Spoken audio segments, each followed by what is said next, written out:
Hello everyone, welcome to the student channel. इस video में हम बात करेंगे एलपी टेक्नीशियन का जो प्रीवियस ईयर पेपर है कैसे उसको हमको सॉल्व करना है, क्योंकि शुरुआत सबसे पहले आपको इसी से करनी है। जो भी आगामी एलपी और टेक्नीशियन की वैकेंसी आएगी, अगर जो लोग उसकी प्रिपरेशन कर रहे हैं उनको सबसे पहले जो काम करना है वो है प्रीवियस ईयर पेपर सॉल्व करना है। अभी वैकेंसी आने में टाइम है और अभी आपके पास बहुत ही सफिशिएंट टाइम बचा हुआ है, तो अभी से आप प्रीवियस ईयर पेपर को कैसे सॉल्व करें जिससे आपका पेपर भी आसानी से कंप्लीट हो जाए और आपको पता भी ना चले, बहुत ज़्यादा आप पे बर्डन ना पड़े। उसके लिए मैं तरीका आपको इस वीडियो में बताने वाला हूं। सबसे पहला मैं पॉइंट डिस्कस करूंगा इसमें कि बुक्स जो है आपको कौन कौन सी लेनी है। आपको दूसरा पॉइंट मैं डिस्कस करूंगा कि पर वीक आपका टारगेट क्या होना चाहिए, कितना आपको प्रीवियस ईयर पेपर करना है पर वीक में। तीसरा, कि कम से कम मिनिमम आपको कितना पेपर सॉल्व करना चाहिए जिससे मतलब इस वैकेंसी के लिए एलपी और टेक्नीशियन के लिए सफिशिएंट हो और अदर आप जो है थ्योरी की बुक्स से लेकर के आप प्रैक्टिस कर पाएँ, और मिनिमम कम से कम कितना प्रीवियस ईयर पेपर आपको करना चाहिए। चौथा है नोट्स आपको प्रीवियस ईयर पेपर से कैसे बनाना है। और पांचवा जो कि सबसे इम्पॉर्टेंट है, गेस वर्क क्यों नहीं लगाना चाहिए इसमें, इस पर हम बात करेंगे।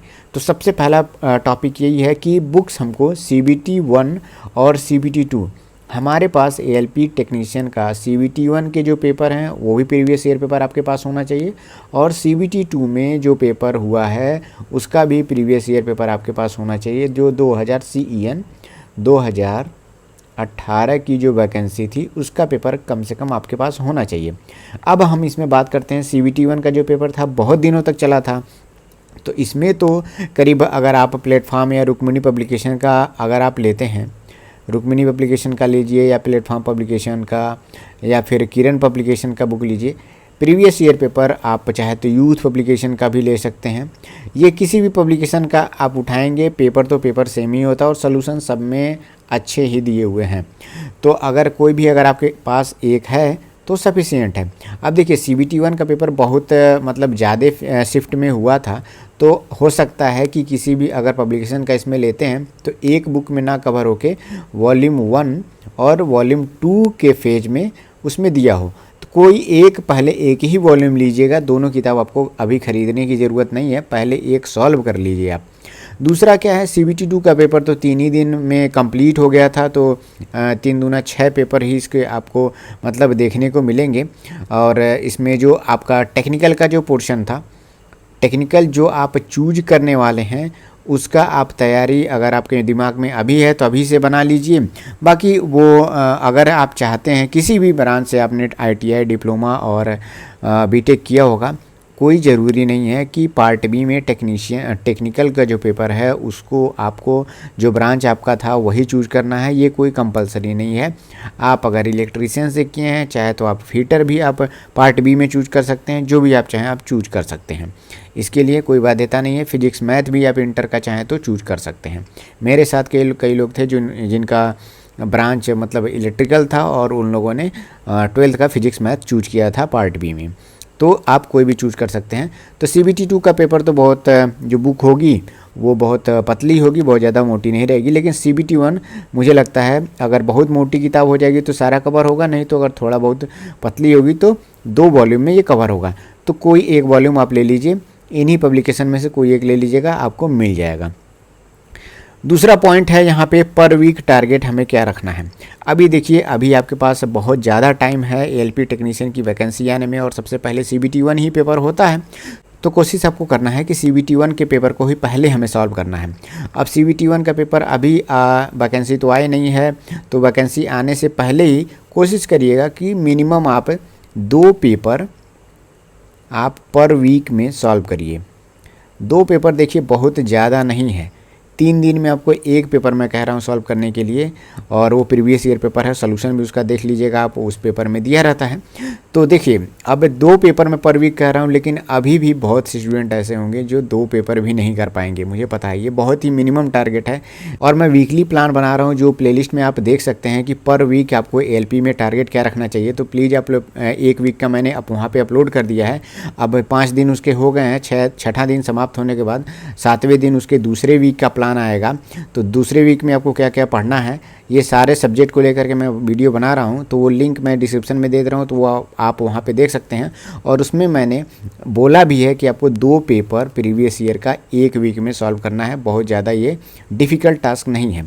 और अभी अगर आप नहीं करेंगे 2 पेपर पर वीक, तो जब एग्ज़ाम आ जाएगा या फिर वैकेंसी निकल जाएगी, एग्ज़ाम डेट डिसाइड हो जाएगा, तो प्रीवियस ईयर देखिए आपको करना ही करना है। बहुत ज़्यादा आपका अच्छा माइंड है तो आप इसको स्किप कर सकते हैं, लेकिन अगर आपको करना है तो जब आपका फॉर्म भरा जा चुका होगा, डेट आ जाएगा, तो यही काम आपको पर वीक में 4 पेपर करने पड़ेंगे। हो सकता है किसी दिन डेली आपको करना पड़ जाए, क्योंकि कम से कम कितना सॉल्व करना है वो मैं आपको अगले पॉइंट में बताऊँगा।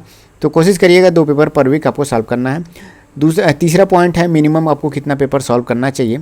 तो मैं तो कहूँगा आपको 30 से लेकर के 40 पेपर कम से कम CBT 1 के मिनिमम आप सॉल्व करिएगा। वैसे कम से कम 90 प्लस ही पेपर इसमें रहते हैं, क्योंकि एक दिन में 3-3 शिफ्ट में करके पेपर होता है। तो 30 से 40 मिनिमम अगर आप कम से कम सॉल्व कर लेते हैं तो ओवरऑल पूरे पेपर से ओवर थ्रू हो जाते हैं कि किस टॉपिक से क्या क्या क्वेश्चन पूछा जा रहा है, मैथ्स में कौन कौन से टॉपिक पूछे जा रहे हैं, अर्थमेटिक्स से क्या पूछा जा रहा है, ज्योमेट्री से क्या क्या चीज़ें पूछी जा रही हैं, और करंट अफेयर कितने डीप में पूछ रहा है, बाकी जनरल साइंस के क्वेश्चन किस लेवल के आ रहे हैं, ये सब आपको थोड़ा बहुत आइडिया लग जाता है। लेकिन एक बात मैं और कहूँगा, देखिए पैटर्न नए नए, जब अभी क्या है कि 2018 आज से 4 साल 5 साल हो गया, तो 4-5 साल में पेपर का जो पैटर्न है वो चीज़ें बदल गई हैं और टेक्नोलॉजी इतनी ज़्यादा बढ़ गई है कि सारे बच्चे अब उस धड़ल्ले पे पेपर नहीं दे रहे हैं। क्योंकि अगर मान लीजिए 2014 के आसपास की वैकेंसी की अगर मैं बात करूँ तो उस तरह से पेपर नहीं बनते होंगे, क्योंकि 2018 में उससे डिफरेंट पेपर आपको देखने को मिलेगा। और 2018 के बाद अभी देखिए ग्रुप डी का पेपर हुआ है, जनरल साइंस के क्वेश्चन कितने अच्छे आ रहे थे। तो आप ये मत समझिएगा कि जैसे 2018 में पेपर था हूबहू वैसा ही रहेगा, ऐसा गलती मत करिएगा। अब जो है स्टैंडर्ड बढ़ गया होगा, तो उस स्टैंडर्ड को अगर आपको पकड़ना है तो कोशिश करिएगा कि अभी जो ग्रुप डी का पेपर हुआ है उसके भी कम से कम आप जो है 15-20 पेपर आप एक बार रफली ज़रूर करिएगा। देखिए इनका CBT 1 का जो ओवरऑल सिलेबस और ये सब चीज़ें रहती हैं वो नियर अबाउट सेम ही रहता है। कोई ऐसा नहीं कह सकता कि वो चीज़ें सिलेबस में नहीं है और वो क्वेश्चन इसमें नहीं पूछा जा सकता है। जनरल साइंस बहुत डीप में पूछा जा रहा था, NCERT को ही अभी इन्होंने फोकस में रखा था। तो NCERT अभी आपके पास टाइम है तो आप चाहे तो 9th और 10th का कम से कम साइंस का आप तो पढ़ ही सकते हैं, तो उसको भी आप वहाँ पे कवर करिएगा। लेकिन मिनिमम मैं कहूँगा पेपर 30 से 40 CBT 1 के जो प्रीवियस ईयर में 2018 में हुए हैं उसके सॉल्व कर लीजिएगा। अगर कोई बहुत अच्छा करना चाहता है तो ग्रुप डी का भी जो पेपर कंप्लीट हुआ है उसका भी अगर फ्यूचर में आ ही जाएगा, जो प्रीवियस ईयर पेपर अभी जो पेपर ख़त्म हुआ है तो उसमें से भी आप 15-20 पेपर ज़रूर कर लीजिएगा। नेक्स्ट है 4th नंबर का कि नोट्स कैसे बनाना चाहिए हमें। सबसे इम्पॉर्टेंट चीज़ है ये। देखिए अगर आप इनिशियल हैं, आपने कोई एग्ज़ाम नहीं दिया है, चाहे किसी भी जैसे ग्रुप डी का पेपर हुआ या फिर NTPC का या और पिछला LP का पेपर है, इनमें से कोई भी अगर आपने पेपर नहीं दिया है तो जाहिर सी बात है आपको बहुत से क्वेश्चन, मैक्सिमम क्वेश्चन आपको नए ही लगेंगे, तो वो आपको नहीं आ रहे होंगे। तो इसके लिए आप क्या करिएगा, एक अलग से रफ कॉपी या फिर अलग से नोट्स कॉपी बनाइएगा और इसमें तीनों सेक्शन अलग अलग बांट लीजिएगा। करंट अफेयर आप उसको स्किप करिएगा, लेकिन करंट अफेयर आपको एक बार देखिएगा ज़रूर, क्योंकि करंट अफेयर से आप थोड़ा सा अवेयर रहेंगे तो अभी जो चीज़ें चल रही हैं उससे आप रिलेट कर पाएंगे। तो देखिए इसमें जीके का पोर्शन, जीके जीएस का अलग सेक्शन आप बना लीजिएगा, मैथ्स का अलग सेक्शन बना लीजिएगा और रीजनिंग का अलग बना लीजिएगा। अब जिस सेक्शन में क्वेश्चन अगर आपको नए दिखते हों या फिर जो क्वेश्चन में नया कॉन्सेप्ट आपको सीखने को मिलता है उस सेक्शन में आप उसको नोट जरूर करिएगा। शुरुआत के हो सकता है 10 से 15 पेपर में आपको नोट्स ज़्यादा बनाने पड़े, ज़्यादा क्वेश्चन आपको लिखना पड़े, लेकिन धीरे धीरे उसकी संख्या कम होती जाएगी। पहले पेपर में हो सकता है आपको 2 पन्ने का नोट बनाना पड़े, इसी तरह 10 पेपर तक आपको 2 पन्ने, 1 पन्ने, 1.5 पन्ने तक जाना पड़े, और एक समय ऐसा आएगा कि पूरे पेपर में आपको बस 4 से 5 क्वेश्चन को ही नोट करना पड़ेगा। बाकी और आप कुछ चीज़ें आप तुरंत भी सीख जाते हैं, कुछ को नोट करने की ज़रूरत नहीं पड़ती है। तो ऐसे धीरे धीरे कम होता जाएगा और आपका कॉन्सेप्ट भी अच्छा होता जाएगा और नंबर ऑफ क्वेश्चन ज़्यादा आप अटेम्प्ट कर पाएंगे और करेक्ट क्वेश्चन आप अटेम्प्ट कर पाएंगे। नेक्स्ट है 5वां पॉइंट। अब आपको पेपर सॉल्व करना है तो क्या गलती नहीं करनी है आपको। सबसे पहले तो टाइमिंग लगा के आपको सॉल्व करनी है। होता क्या है, मैंने 2 पेपर एक वीक में बोला है, तो हो सकता है बहुत से लोग 1 घंटे प्रॉपर ना बैठ पाएँ, क्योंकि 60 मिनट में 75 क्वेश्चन करने रहते हैं, तो आपकी स्पीड भी पहले हो सकता है कम रहे।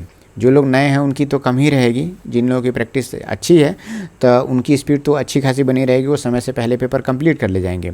लेकिन अगर जिनकी स्पीड कम है उनको घबराना नहीं है, आपको धीरे धीरे सॉल्व करते रहना है, क्वेश्चन आपको आना चाहिए।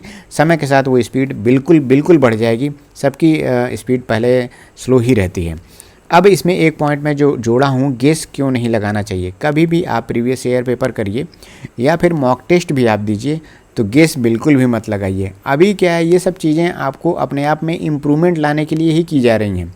अगर आप जो प्रीवियस ईयर पेपर कर रहे हैं, मॉक टेस्ट कर रहे हैं, उसमें ही ज़्यादा से ज़्यादा गेस लगा रहे हैं तो उसमें गलती क्या होती है कि जब आप गेस लगाते हैं तो अगर आपने 15 क्वेश्चन पे गेस लगाया, उसमें से मान के चलिए 7 क्वेश्चन सही हो गए और 8 क्वेश्चन गलत हो गए।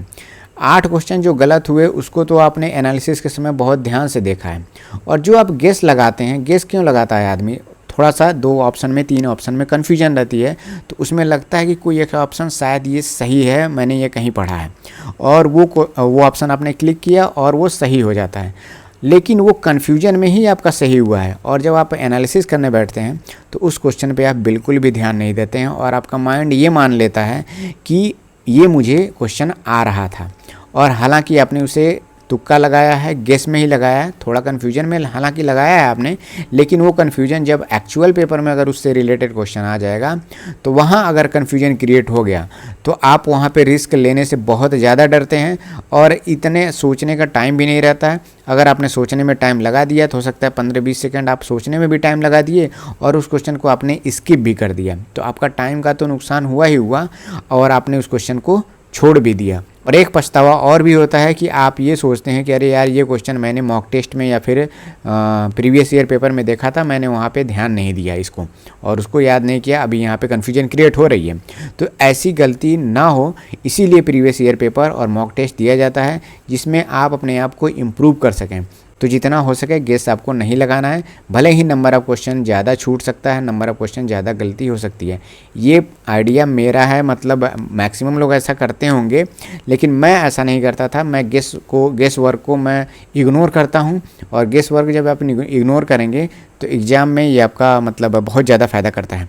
तो ये जो तरीका है एलपी टेक्नीशियन के जो प्रीवियस ईयर पेपर कैसे सॉल्व करना है, इस वीडियो में मैंने उसको कवर किया है। वीडियो थोड़ा सा लेंदी हो गया है क्योंकि एक एक पॉइंट को यहाँ पे बताना बहुत ज़रूरी है, क्योंकि बहुत से स्टूडेंट ऐसे हैं जो अभी नए हैं और वो लोग अभी प्रिपरेशन स्टार्ट कर रहे हैं, तो जो बेसिक चीज़ें हैं वो उन्हें नहीं पता है कैसे करनी चाहिए, कैसे पढ़ना है इसको। तो आप लोग ऐसे अगर पढ़ते हैं तो निश्चित ही आप में इम्प्रूवमेंट ज़रूर आएगा। और कोई भी अगर क्वेरी हो तो आप कमेंट सेक्शन में उसको पूछ सकते हैं, और इंस्टाग्राम पे भी आप द स्टूडेंट को फॉलो कर सकते हैं, वहाँ भी स्टेटस के थ्रू और बहुत सी चीज़ों का अपडेट आपको दिया जाता है। और जो लोग चैनल पे नए हैं, चैनल को प्लीज़ सब्सक्राइब करिए और लोगों को भी शेयर करिए, जो लोग इस एग्ज़ाम की प्रिपरेशन करते हैं उनको भी ज़रूर मदद मिलेगी। Thank you, all the best.